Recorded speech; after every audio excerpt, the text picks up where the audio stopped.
Cool. So hey again, today I'm going to be talking about why I went to Paris at the age of 30. Because apparently there's some kind of stigma that your life ends at 30.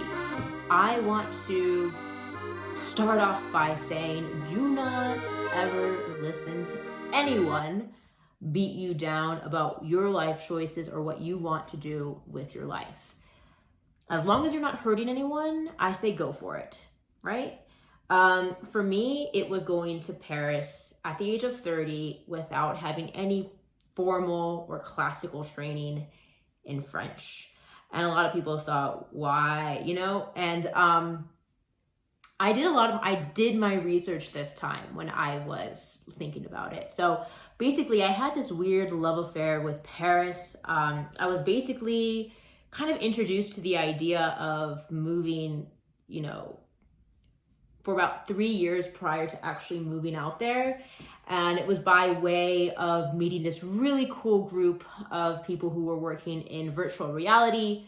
We became really good friends, and I ended up basically going back and forth about 6 times to visit Paris for both professional and leisure activities. And on that 6th time was for my 30th birthday. And I had some of my girlfriends come with me. And I had this really profound conversation with one of them. And she said, listen, I see it. Like when you're out here, you're a completely different person. You are so happy. This is your habitat. Like you are meant to live here. So you need to go for it. You come back to the States always talking about Paris and how wonderful it is. And it's getting old, like you're going to continue coming back here, just wanting it. And, years will continue to proceed. And if you never make this decision, you're going to regret it. But it really did have an impact on me. And she basically said, all right, well, it's September now. You want to move when? January, April? Like, when do you want to go? We have to make a concrete plan in order for you to actually take this venture seriously.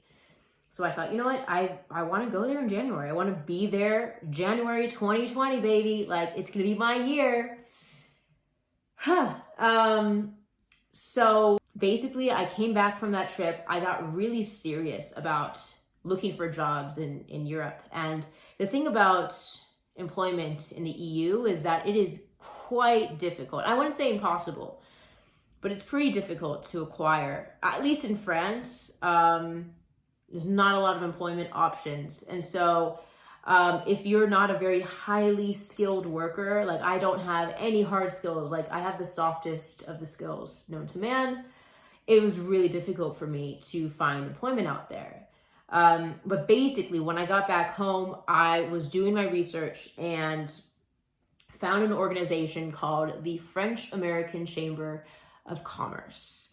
And I would actually, if you're just in general looking to move abroad or just kind of open your landscape to that, I would literally put in what country you're in and what country you're interested in and put Chamber of Commerce. So there's always kind of like bilateral agreements between countries, and they're always trying to really improve those relationships through economic ventures. And so basically that's what this organization does. So now, as part of the job requirements to get this kind of visa sponsorship by the French American Chamber of Commerce, you do have to have a job.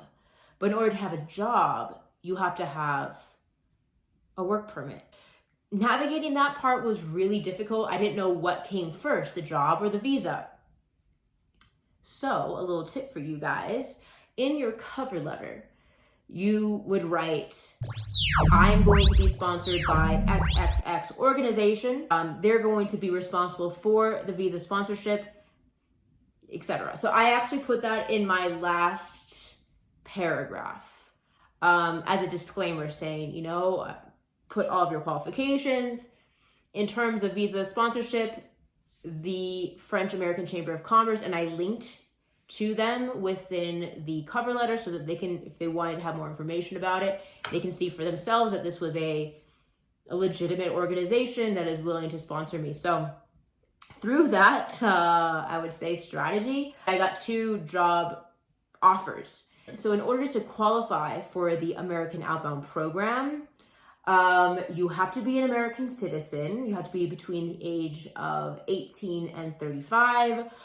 You could be currently enrolled in college, or you do have to have a possession of a college degree, and you have to show proof of that. In terms of the companies that you're applying to and who will be able to host you as an employee, they can be either private or public. It cannot be a teaching program. So France has this program called TAPIF or TAPIF. It's teaching assistant program in France. That will not qualify for this specific program, but there's a lot of opportunities that you can apply to.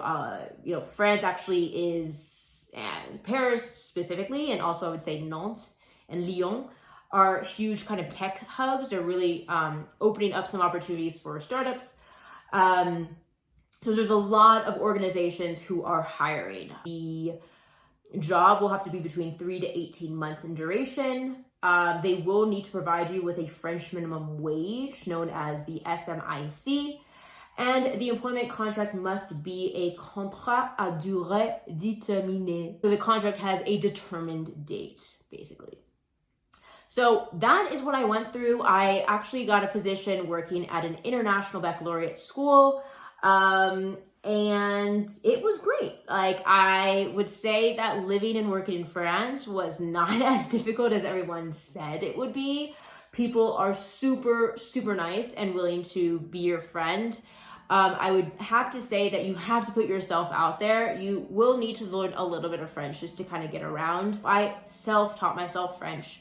I used Duolingo as my form of education. I had literally no practical experience really diving into French until I really got there. It's funny, I actually thought I spoke French before I went, and that wasn't so much the case. But once you get, you really just have to try. Make a fool of yourself just a little bit. And honestly, my way of making friends is actually acting a bit more dumb than normal.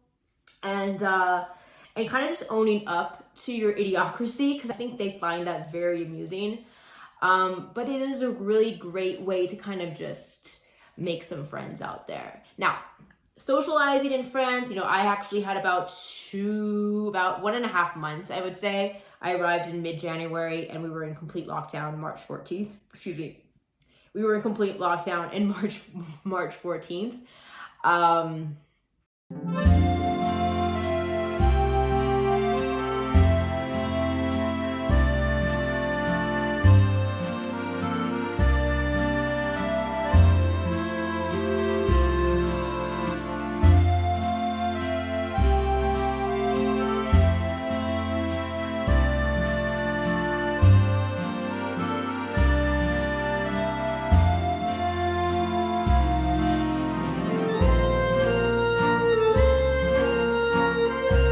So I had a little bit of semblance of normalcy when I was first out there, until we got into complete lockdown. Socializing aside, in my professional environment, I would say was a bit more challenging, just in terms of understanding the French culture and what those expectations are. I would say France has more of a hierarchy in terms of the employees that are working there. So for instance, it's not so much of a collaboration, it's more of a top-down structure. So if you have any ideas, it's not going to be so much of like, hey, let's have a team huddle, work this out. It's very much top-down. It takes a lot longer as well to get anything really going. I would even say, France is really known for all their vacation days. They have so many vacation days, it's insane. You get basically the whole month of August off, and then there's a bunch of other holidays that are scattered. A lot are in March. But the actual hours that you're spending in the office normally are like between 8:30 and at least 6. Most of my friends worked until 7 o'clock. So you're putting a lot of time in your day when you're working out there. Now, Another really important facet, lunch is one of the most important aspects of your working life. Socializing with people at lunch is the time to really like get things going. If you have like an agenda that you want, that's the time to discuss it. It's not in the office. So if your office works like in that fashion, go for it. Like, just in hindsight, I should have done that when I first arrived. It would have made my life so much easier, but that's just something that you kind of just learn as you go. Their hours for lunch are like for 2 hours. So you get like a 2-hour lunch break, but yes, you are kind of expected to work at least until 6 o'clock p.m.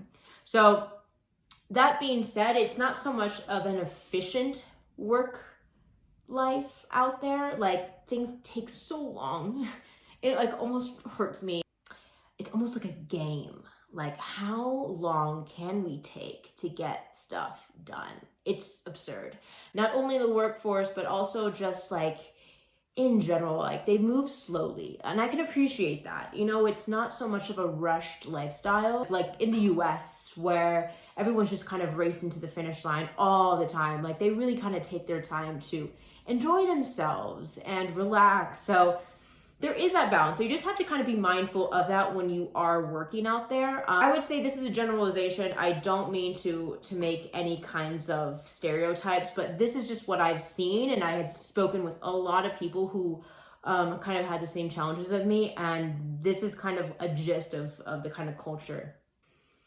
All right. So as you can see, my plans in Paris didn't take off like I planned, and such is life. And everyone, you know, this 2020, I mean, it hit everyone in various ways. So that being said, I am definitely still in love with that place. I still won't kind of give up on this dream. I made this drastic life decision of going to France, and yes, COVID put a little bit of a dent.